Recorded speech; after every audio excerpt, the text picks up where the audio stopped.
Hey y'all, once upon a time, right? Jamie Thor here, and I'm so sick of the cloud police. I'm going to give you a story in a moment. So, ladies and gentlemen, members of the jury, what I'd like to say is, ladies and gentlemen, boys and girls, and members of the jury. Sometimes I say to the kids when I substitute teach, because they can be very parsnickety, some of them. And so, like, if you mispronounce their name, which sometimes there's combinations of, like my son, for example, everybody calls him Caleb, Kael. They just want a B in there. So anyways, but these kids get pissed off. I mean, like, pissed, like nasty sometimes, like sour. And so, yeah, I mean, recently I even got hit in the face with my own cell phone because these girls got so angry and felt justified, and they hit me and pushed me and called me the FB, and the feedback I get is, well, it's just words. Well, did it bleed? Did it bleed?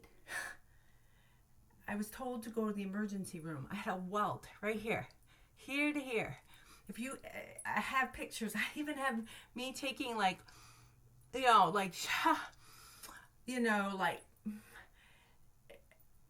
someone's not impressed if I didn't bleed.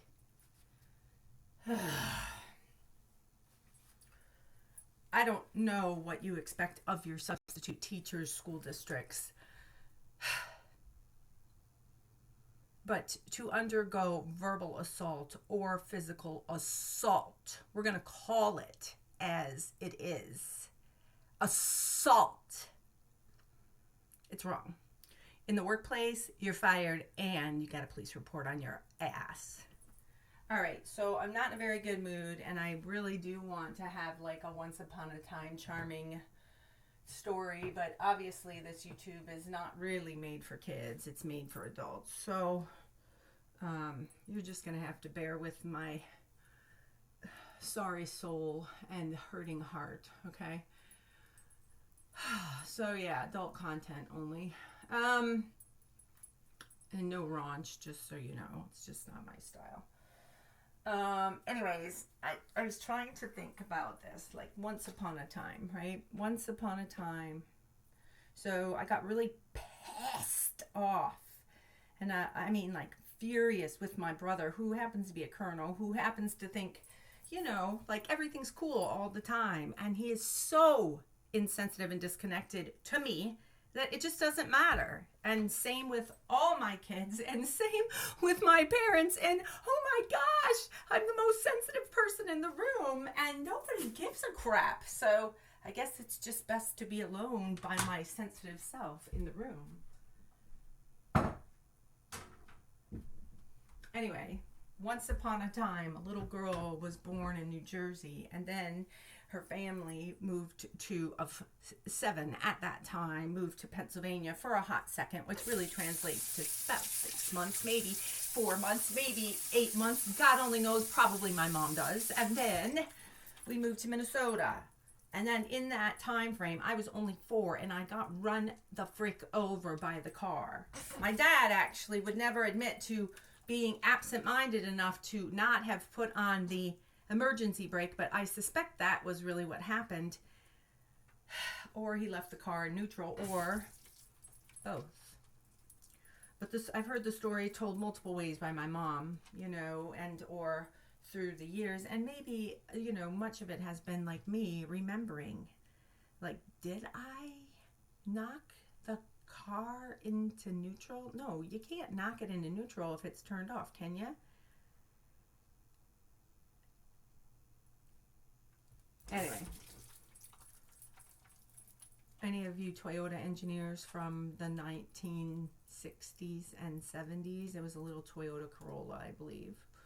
Well, anyways, I still remember with great explicit detail what happened, because my dad took us to Tom Thumb, and it was always a I kind of wonder if like my brother Seth was like my favorite sibling because he was younger than I, but because he was also like fragile, but also maybe because we went through this together, and then we also later on went through another trauma together, but it didn't traumatize him, it just traumatized me.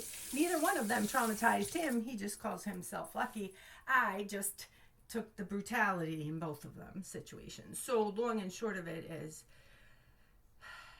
once upon a time, there was a little girl who was born in Jersey, lived in Pennsylvania for a hot second, grew up in Minnesota, landed in Ohio, didn't plan to stay, but instead ended up getting pregnant, stayed, and married somebody who she didn't think she loved,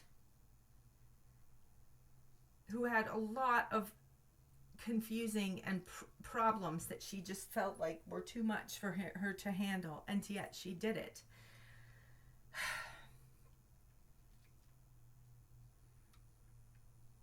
And so around September 11th, 2001, she had been broken so many times. She had been broken so many times. She had put the kids in the car so many times to just get the hell out of the house because he was so pissed and angry. And so I just kept a bag packed, right? And I'm just supposed to be strong.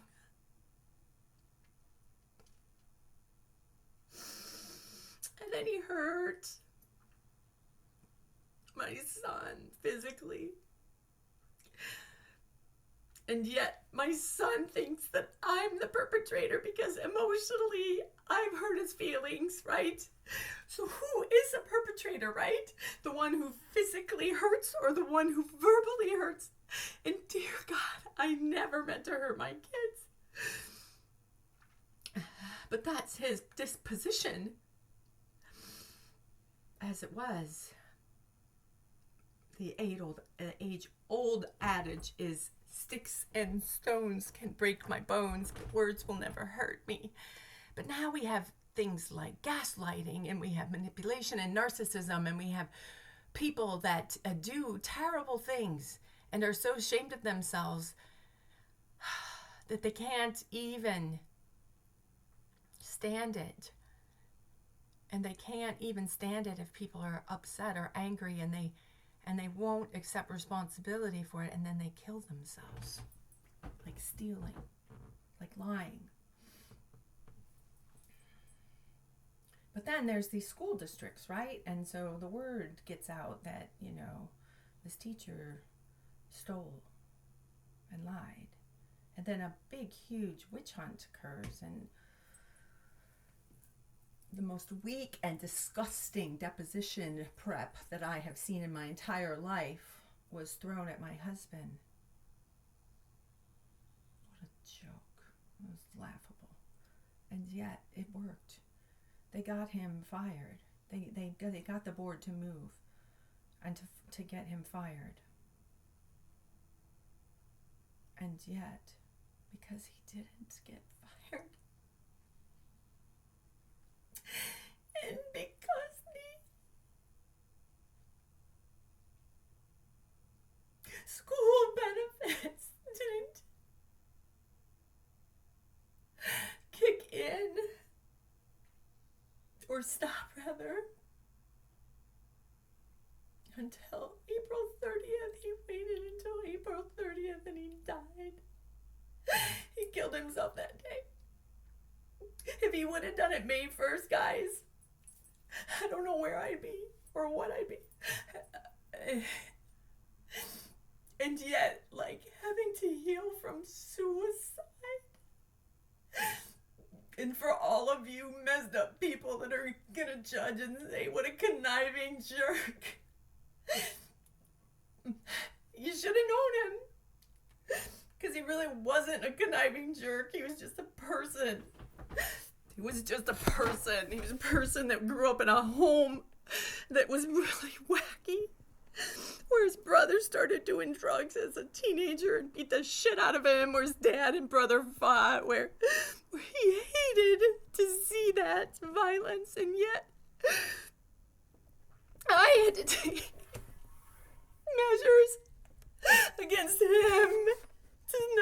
violent with the kids.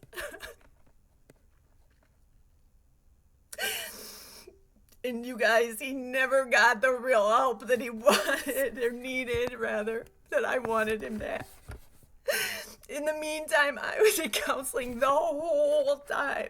The whole time. The whole time. Have you ever seen Mrs. Doubtfire? The whole time. Trying to figure out my best next move. Trying not to make him into an evil, messed up, sick person. And trying to have big shoulders so that if anybody needed somebody to cry on, I could offer something, but nobody cried. Just me. I would stay up at night and I would cry. And I would pray and I would cry. And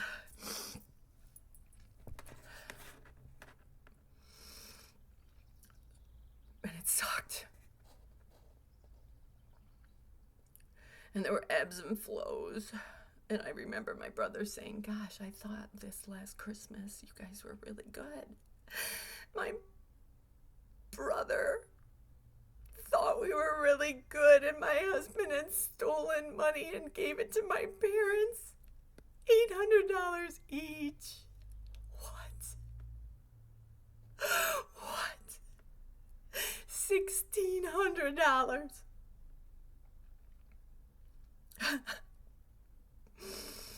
I don't think either one of them said thank you.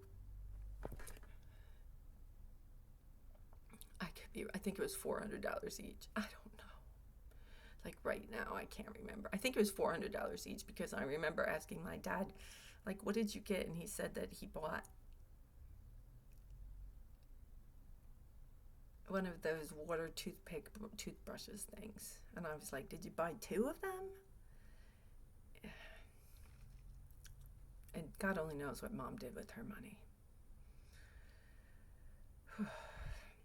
I'm quite sure she put it to good use. And then he died. And then Marty was like, who bought that television? And I was like, oh my gosh, my mother-in-law took out $20,000, gave all of it to John. And he spent it all within like 2 weeks. 15,000 of it went to Marty. I don't know where the other 5 went. I have no idea. None. And all of you who have money or don't have money but use debt, or have money and debt and use them responsibly, keyword, wisely, keyword, know how expensive things can be. Buy the latest and greatest, newest technology, you're paying top dollar premium price. Period. Oh, well, that's the price you pay. Does anybody know what planned obsolescence is? And yes, the story continues on, right? So he died, and it was 6 years ago. And you would think that 6 years ago and 2 days, and I was in such a state of shock for the whole year, first year.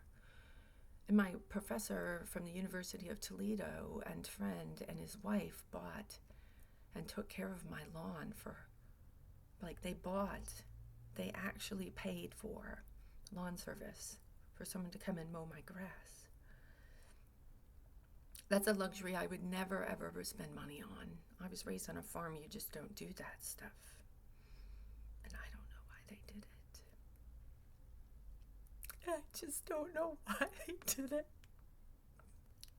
There were people at my church that helped me. One man, Wayne Gates, came over in my freaking mess, in my freaking hot mess of emotional crap. And he helped me pull down cabinets and paint. And he got to know my son. who doesn't call.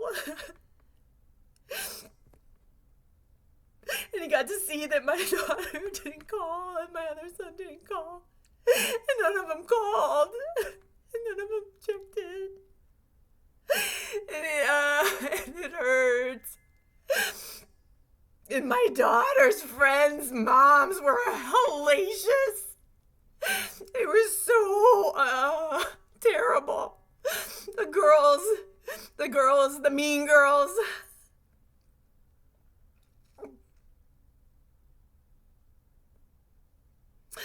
Even the one that opened her doors and gave my daughter a bedroom to stay in because she felt so sorry for her and she enabled her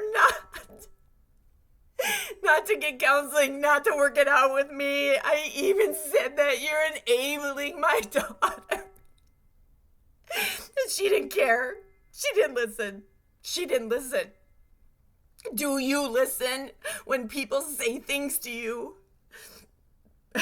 Do you call your mom? Do you call your sister who's a widow? Do you call?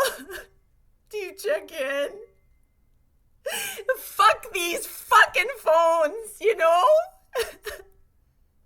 These kids are so connected that they're disconnected. In the old days, we would call that spoiled.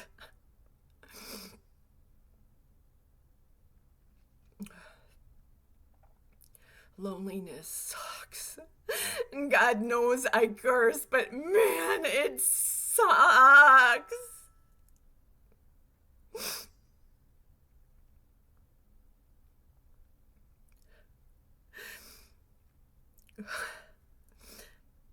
And loneliness coupled with doubt and fear and low esteem for yourself and even for others.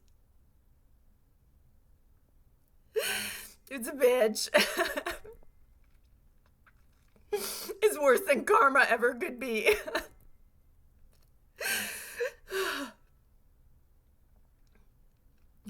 My husband used to say when I get pissed that I was hilarious. There's nothing hilarious when you're spewing ironies because you're hurting so bad you don't know what to say and you don't want to hurt anybody, so you try to be ridiculous. Because you're hurting.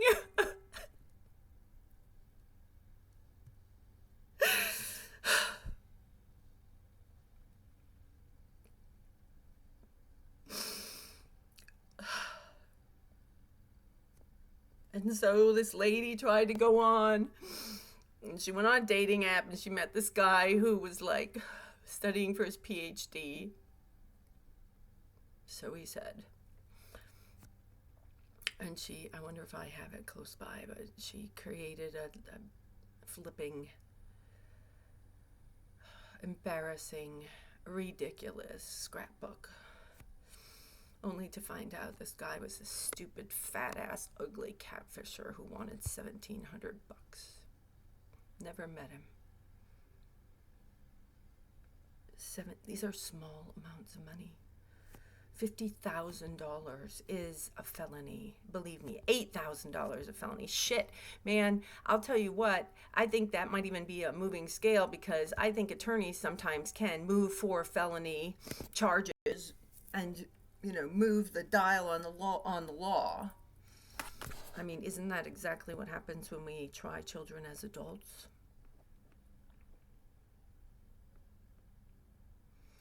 But what about doctors? And I'm sorry, you should be executed if you do this. And yeah, God forgive me on this, but the doctor from the Holocaust lived in sanctuary in South America for years and years, and we're supposed to preserve life. But what if doctors do experiments on twins in the Holocaust and they do horrendous things and horrifying things that, might be, in the name of creating an Aryan race? Or what if doctors actually decide that it's liberal and postmodern to inject steroids into troubled children? And what if it's all like under this like shroud of woke or, you know, demonic, disgusting science that claims to be curious? What will happen if we let these boys take these girl hormones? What will happen if we let these girls take these boy hormones? What will happen if we remove a penis and put it in the same place as a vagina, as a sex change, not as sex? Disgusting. Some stuff is egregious, gross, and disgusting. It is. And so, in the name of science and in the name of Jesus, I'm going to end this story. I'm a very curious individual. I'd like to think I'm smart. I've been told by just a few people that I'm smart, but I've been told that I'm a smart ass by my son, by my father. Those were in unkind moments when they didn't believe what I was saying and they were being cruel. Yeah? Have you ever called somebody a smart ass when they were actually being smart? When they were exercising intelligence and thoughtfulness? Do you think that it cut them? Do you think that it hurt them? Does it matter to you? What matters to you? Do the words that you share with your mom, your brother, your sister, your husband, your wife, your children, your father, your grandfather, your aunts, your uncles, your cousins, do they matter? Let me tell you something. They matter. And in the name of Jesus Christ, for all of you postmodern wackadoodles who like to call this crap woke, and for all of you people that want to keep other people flippin' confused with their head up their asses, I'm not a freakoid conservative person. But if I had to pick between Trump or the guy that's in there now, give me the fucking deck of cards and I will call Trump. Now, go find my rant online about love. Playing with the Queen of Hearts, right, baby? The end for today.